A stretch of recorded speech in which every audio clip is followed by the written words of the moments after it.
Hey friends! Welcome to the Drug Prevention Power Hour, where we empower leaders in youth drug prevention. After creating a student-led movement hosting epic drug-free events across the nation, your host, Jake White, dedicated himself to making the prevention field more fun, impactful, and relevant for today's youth. So if you're in education, counseling, public health, prevention, or just a caring adult looking for strategies to protect your kids, we hope you subscribe and learn from every show. Coming to you from Jake White and his team at Vive 18. Enjoy this episode of the Drug Prevention Power Hour. Welcome back to the Drug Prevention Power Hour. I'm your host, Jake White.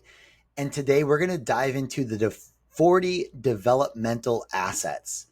Now, this research has been going on for over 30 years by the Search Institute, and they've looked at students around the world to see what builds resilient, positive students that become successful.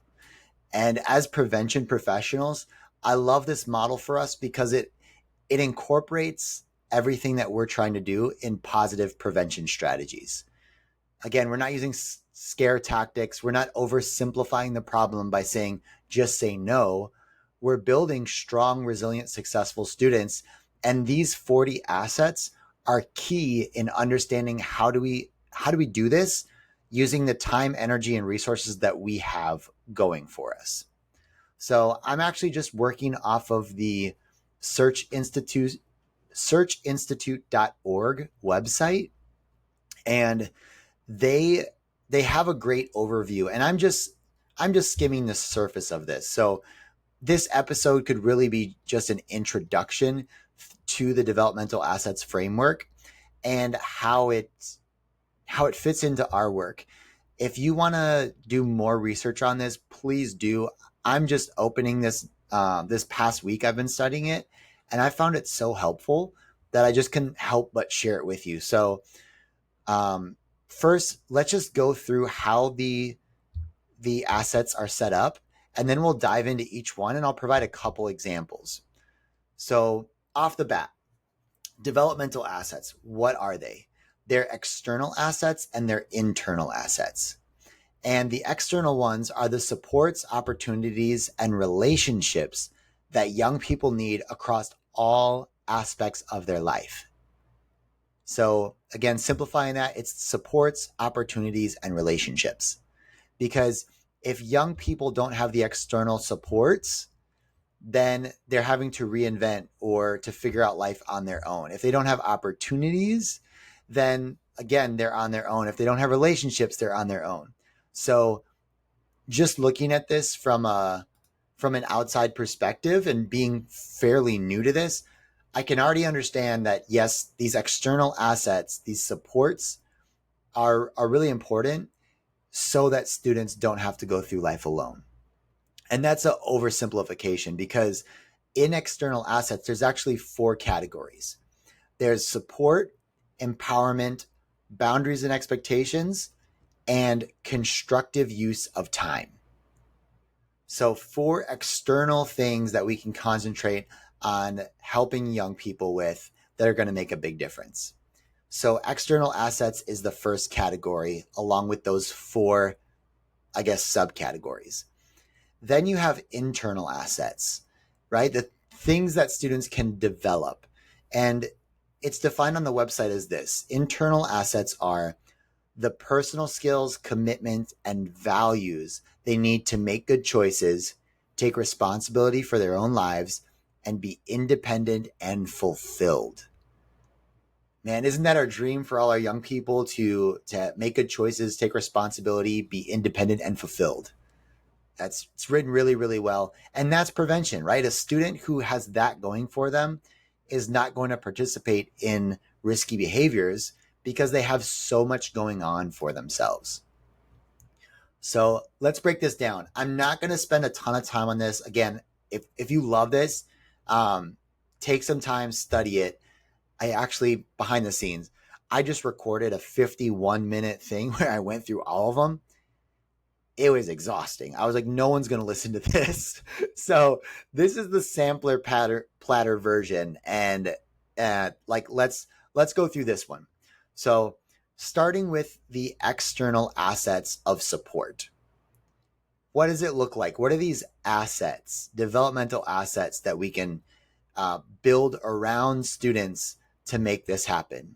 It's family support, positive family communication, other adult relationships, a caring neighborhood, a caring school climate, and parent involvement in schooling.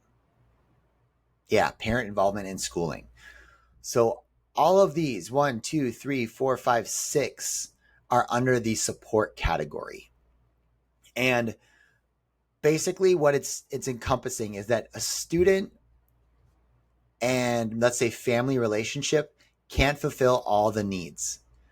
Students have a life outside of the family. They're spending a ton of time in school. They're spending time on weekends and evenings in their neighborhood. And this is a big one, is that other adult relationships are important. As a parent, your role is extremely important, but we're also seeing that there should be some other adult relationships. And this one struck me because I've heard this thrown out there a lot, is that, hey, having just one caring adult is an amazing protective factor. And that's true. And this model of the developmental assets framework recommends that young people have support from 3 or more non-parent adults. 3 or more. And so coaches, club advisors, maybe it's the theater teacher, maybe it's somebody outside of your immediate family, that uncle or aunt or grandparent, whatever that might be. This last week I was just at beach camp. We took some of our students from church to spend a week out at a university, volunteering, spending time on the beach, having messages in small groups and peer support, all these things. And what hit me, because I'd been studying this, is not only that we got to spend extra time with students, but it was so impactful because there was, 8 adults that they knew that they could trust, and they could have these relationships, ask vulnerable questions, be honest and open with. And the amount of growth that happened in 1 week was incredible. I mean, we didn't even talk about prevention, and we had students saying, I've been smoking, I've been using marijuana, or I've been vaping, and they gave us their products. They're like, I don't want to do this anymore. People deciding to do it because of other aspects that were around them. Positive prevention, right? It was incredible. And so, first of all, I just want to say thank you to everyone listening to the show. You are one of these caring adults. You are one of these other adult relationships that fall into this category of support. So the second subcategory under external assets, it's empowerment. And under empowerment, we have community, a community that values youth, youth being viewed as resources, service to others, and safety. So I'll say this again. Empowerment categories are: the community values youth, they see youth as resources, youth are a service to others, and they feel a sense of safety at home, at school, and in the neighborhood. And this just shows us that empowerment comes from being really useful. Giving students a carefree life, like where they have no responsibility and no expectations or any of these things, that's not building strong, resilient kids. Instead, it's that they're seen as valuable, they're given useful roles in the community, and they're serving. They're being a service to others, and they feel safe.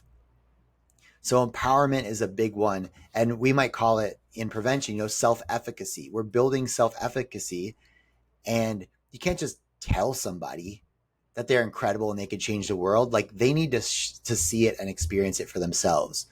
So giving them chores, roles, responsibilities is really important. So the next one in the external assets category, or subcategory, we have boundaries and expectations. I remember there was a student that was in one of our clubs, and he said he felt really cared for because his parents gave him a curfew. And I asked him more about it. I'm like, what do you mean? He's like, well, I mean, some of my friends, their parents don't really check in on them that much, and they let them stay out as late as they want, and it doesn't seem like they care very much. And it broke my heart to think about it that way, because I was like, dang, that's kind of true. And I hope that the students don't feel that way, but here's a student saying that they did. They felt safe because their parents did set boundaries and expectations. And there were so many examples of students that didn't get that. So boundaries and expectations, the assets that are under this are family boundaries, school boundaries, neighborhood boundaries, adult role models, positive peer influence, and high expectations. I'm going to say them once more. The boundaries are in family, school, neighborhood, adult role models, positive peer influences, and high expectations. And most of these just come from being very clear and consistent with the boundaries, knowing that if these boundaries are crossed, there is some sort of consequence or education that needs to happen to get them back within the boundaries. And again, that's for the family unit, the school unit, the neighborhood, the organization that's setting it. That's up to them. And the other thing to really take this to the next level is realizing that your students should be a part of the process in creating boundaries, in creating expectations. Your students need to be a part of that. And not to say that they get to do whatever they want. As the adult or the organizer, you're responsible for some boundaries because you have that developed brain and you're looking out for safety and all those things. But for expectations that the students come up with and these young people can be a part of, it's not only teaching them that their voice matters and they're being empowered, but two, it's increased accountability. And it means that you're not the bad person for enforcing the rules. Is they got to decide what makes this family unit strong, or these values that they're living out. Like, they get to set it. And then if something goes wrong or they cross it, it's not your fault. It's just us getting back on the right track. So you can maintain accountability in a sense that's very loving instead of very punitive, or like it's us against them. It's like, no, it's me and you together. We're creating a good life together, and here are the boundaries and expectations in order to create that. So yeah, I love this one. I think it's very, very useful, and I can see why it's an external asset within these developmental assets. The fourth one under external, this is the last one under external, is constructive use of time. And the four under this category are creative activities, youth programs, religious community, and time at home. And I'll explain a little bit more about that one because it's not exactly what you think. So having constructive use of time. Creative activity is recommended that a young person spends 3 or more hours per week in lessons or practice. And that could be any type of creative activity, art, music, theater, whatever that might be. And they're consistently working at that, and it's flexing that different part of the brain. And I remember there's a story that comes to my mind when I actually realized this was a big asset, is when I was in college. I got this job leading tours of campus. So students in high school would come check out the school, and they'd have a student leader give the tours. And I was one of them. And there was one time I was with my boss, and she's kind of shadowing me doing a tour. And she said, "Jake, are you a musician?" And like, I wasn't drumming on anything, like at the moment, like I normally do. I just said, "Yeah, why do you ask if I'm a musician?" And she said, "Well, you were having a conversation with a student, and at the same time, I could see something that was about to like take your attention from the group, and you're able to address it quickly while while pivoting the tour. And I can't remember if it was like a building was closed and I had to reroute us or something. But she's like, usually people who practice music or they're part of a creative group, they can think and do things in the moment, but also see a couple steps ahead. And I was like, dang, that's just from being in music growing up. Like, that's really, really cool. It's kind of this muscle that you flex within your brain that allows you to maybe perform better at, I guess, more strategic tasks, or I don't know what the cool word is, right? I don't know if it's multitask or something like that, but you can operate on a couple of different levels at once. And so it was really, really cool. And I think the creative activities is one that we often overlook. Oh no, they're not really interested in art. They're only about sports, or like they just like gaming or whatever. But if you have a family that says we're going to be really consistent on what we do and we're going to invest in these parts of our development, the arts can be one. And it's only asking for 3 hours a week at minimum. So creative activities. The other one, youth programs, sports, clubs, or organizations in the community.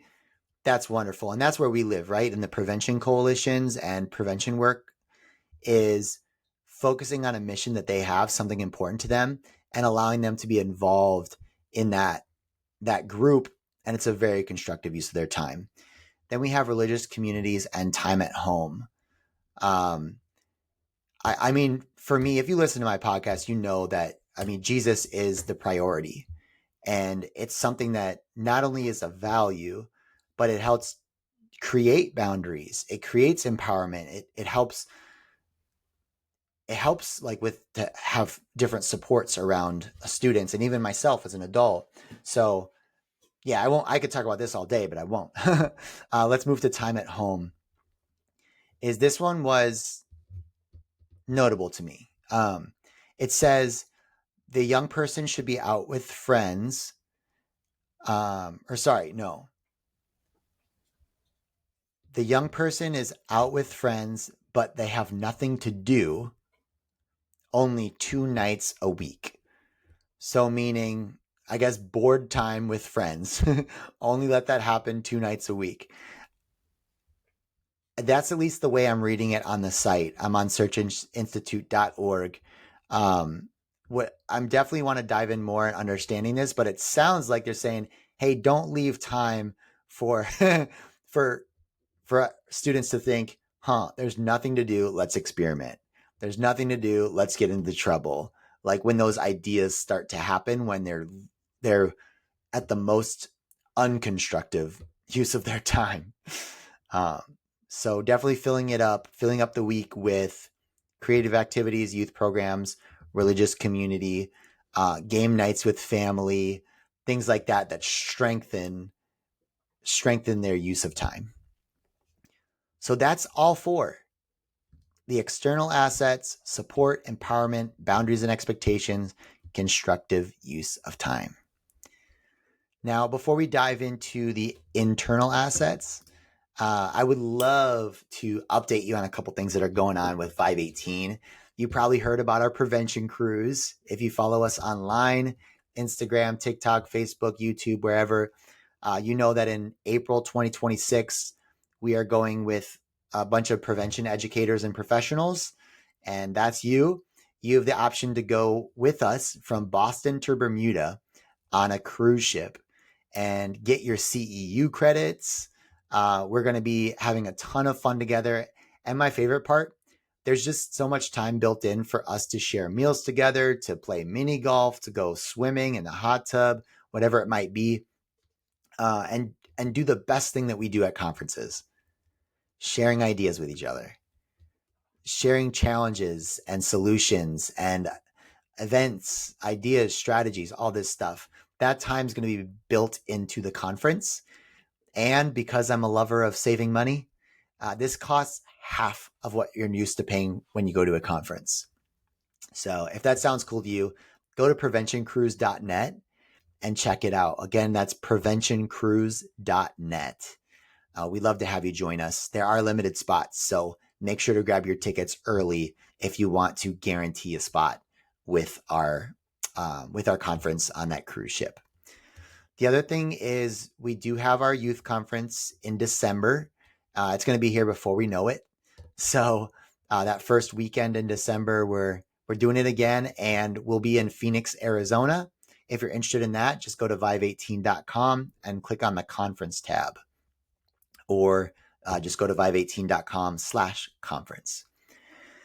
The other thing, though, is that we have some online courses available now, and this is fairly new. We just did a great run with the student sessions that are on. So if you lead a student-led prevention club, we have online modules for them to learn event planning. We have one for student-led media, so creating those PSAs and social media content. And then we also have one for recruitment on how they can get their friends involved in prevention. And we also have one for advisors. So if you're looking at creating your own prevention club, or just growing and getting more systems to make your prevention club run smoother and get more student buy-in so that they're operating more of the club instead of you. I know that's a dream, but it's possible. I guarantee you it. We have one called Everything Youth Engagement for Coalitions. That's the name of the course. So if you're interested in any of those, it's actually Trainer Central is the name of the portal. And so if you wanted to find it, you would go to vive18.trainercentral.com. So if you're interested in that, you can go check those out. With that said, let's keep it moving. Let's talk about the internal assets. So external assets are the supports, opportunities, and relationships that young people need. The internal assets are the skills, commitments, and values they need to make good choices. So skills, commitments, and values. You can see how they're called the internal ones. The 4 categories under this are commitment to learning, positive values, social competencies, and positive identity. Positive identity. Let's start with commitment to learning. And this is so cool. I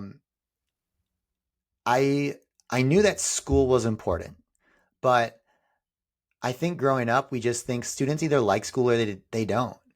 But in reality, our environment helps shape whether students like school or not. How we talk and model our school and jobs might teach students to like the idea of school, or to say, I got to deal with this.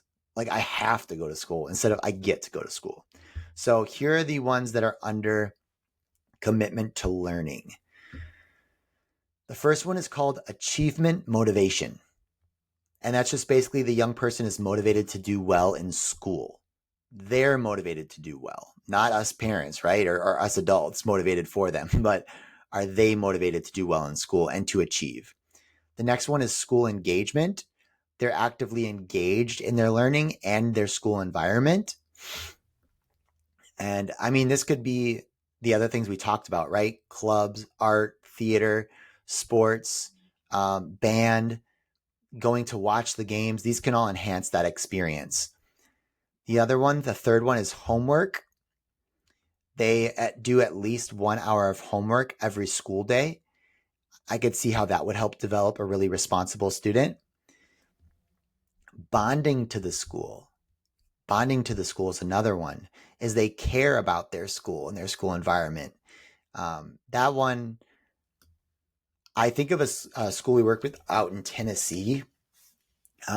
We went to speak there, and they started a club.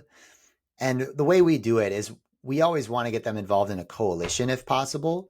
And if they don't have one, help them or encourage them to create one. And then, we can help train them and things like that, and you as the advisors. And this one, they basically wanted to create a student council, but they didn't have one. And they wanted to call it Vive 18. And that was cute. That was really fun for us to have a student club who wants to use our branding. So of course, we're like, you can, but you can also just brand it your own way, what you want to do. because that's part of the fun for the students too. But they did it. And what was really cool is they had this sense of basically asking the question, how can we improve our school environment to be a place where more people actually show up to school? Because there was a lot of truancy and skipping. So that was their big challenge they wanted to do. And they knew that it would make a difference in all these other areas, right? It would develop a more caring place. They would spend more time with mentors and teachers and positive people. And it was incredible to see all the things that they did as this new club. And honestly, they started it and they're doing all the things that coalitions do, youth coalitions. So it was really, really awesome to see things like that when they happen. So they're bonding to their school. And the final one, I did not expect to see this. The final one after achievement, motivation, school engagement, homework, and bonding to school is reading for pleasure. Reading for pleasure. And it recommends that happens 3 or more hours per week. And I'm thinking, like, why is reading for pleasure an internal asset that helps avoid risky decisions and making good choices? But I don't know. In my mind, I still have that question. So if anybody knows, please let me know. If you see me at CADCA, we'll be there. Or anything, give me a call. Write me an email, jake@vibe18.com. Why do you think reading for pleasure is an asset like that? And I'll do some digging too. But honestly, we learn such great things from books. There's so much value. Maybe that's a part of it. I don't know. All right. Category number 2 under internal is positive values. These positive values are caring, equality and social justice, integrity, honesty, responsibility, and restraint. Once again, they're caring, equality and social justice, integrity, honesty, responsibility, and restraint. And I think the one that maybe we're used to talking about is restraint, because we know that the frontal lobe isn't fully developed until our mid-20s, and that I want it now for a young person is a powerful impulse instead of, well, here's what I really want and what I want for my future, and here's the risk. So we have to help them practice restraint. And I don't know if y'all have seen this video. It's really cute and it's got a powerful message though, to teach the idea of doing what's right now so that you can have more of what you want later. That idea. And there's a group of kids in this lab, and they give them a marshmallow and say, hey, you can have 1 marshmallow if you eat it now. Or if you wait, I'll give you 3 marshmallows, but you have to wait 2 minutes, and not eat this one. And it's so funny because you watch the kids kind of squirm in their seat trying to not eat this marshmallow. And some of them end up eating them and some of them don't. And at the end, they basically have these kids telling them why they chose which one. And it's this highlight of delayed gratification. Delayed gratification, it's such a positive value. Again, in this category, positive values, delayed gratification is one that we need to help them practice because it's not intuitive, right? At least not right away. So those are really, really big. After positive values, we have social competencies. And this one, if you study social emotional learning or SEL, things like that, this is one that's going to feel really in line with that too. So the categories under social competencies are planning and decision making, interpersonal competence, cultural competence, resistance skills, and peaceful conflict resolution. I will just say for this one, oftentimes for planning and decision making, we tend to just do this as adults and then tell kids, but let them be a part of that process. Let them learn from how you think so they can practice these skills. For interpersonal competence, is how can we help them practice empathy, sensitivity, and even friendship skills, right? How to be a good friend and be there for someone, how to listen, the impact of our words. All these things are part of interpersonal competence. Cultural competence, it's not always like that. You don't have to go across the world to see and understand cultural competence. Oftentimes there's people living in our neighborhoods that are from different countries or backgrounds, and having these interactions with them about their culture, their values, their traditions, sometimes even simple things like their food, and things like their language or different traditions they have, can open up a new understanding for this. We also have resistance skills, right? Resisting that negative peer pressure and risky situations, practicing those things, role playing those things, because if we left it up to chance in the moment, we'll probably just do what's easy. But if we practice the thing that's worthwhile, 50 times, then when they get that in that situation, they've already got it down. It's more likely that they're going to protect those boundaries and values that they have set. That all good stuff. And then finally, peaceful conflict resolution. And this one is written down as young people seek to resolve conflict nonviolently. And I think that makes a lot of sense. And it takes that self-control and that competence to understand, how you're feeling and what's going to make it right. And the last one, here we are. The last category in internal assets is positive identity. These four are personal power, self-esteem, sense of purpose, and positive view of personal future. Personal power means that they feel like they have control over things that happen to them. And if you've heard the Vive 18 presentation, you know that we talk about how life isn't made by chance, it's made by choice. And yes, there are things that happen to us that are by chance and we can't control. There are our choices, which are the only thing in life that we're in control over. So we can focus on those things. And that's part of that personal power, that empowerment aspect, that we can have control over our lives and impact the outcomes that happen. And that's good news. Let's lean into those things to make sure that the decisions we make are taking us somewhere we actually want to go. The self-esteem one, I think that's pretty self-explaining. But if you have that high esteem of yourself, then you don't need the approval of others, right? You can get put into risky situations and you're like, well, I don't need to please you. I don't need to do what you think I should do. I already know who I am. I know what I want, my values. Like, I'm good.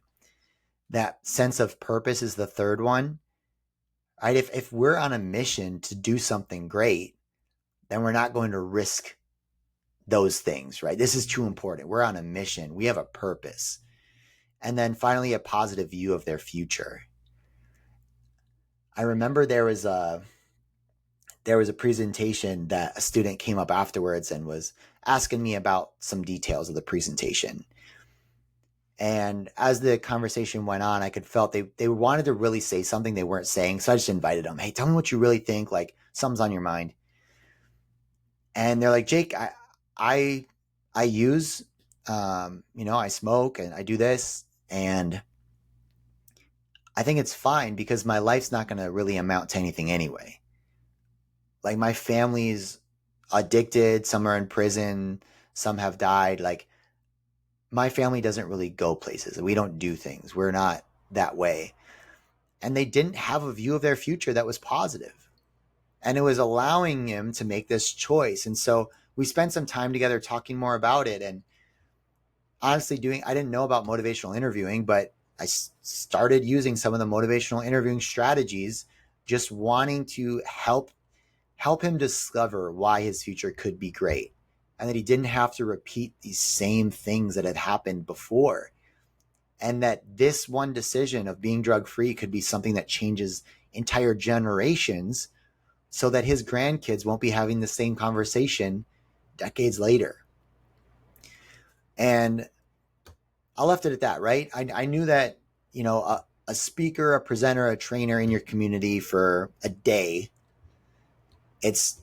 it can maybe change a life. It can maybe plant a seed or water that. that idea in their mind, but I did what I had to do. I'm a mandatory reporter, so I talked to the principal before we left, and I asked him to stay in touch, add us on Instagram, send us a message whenever.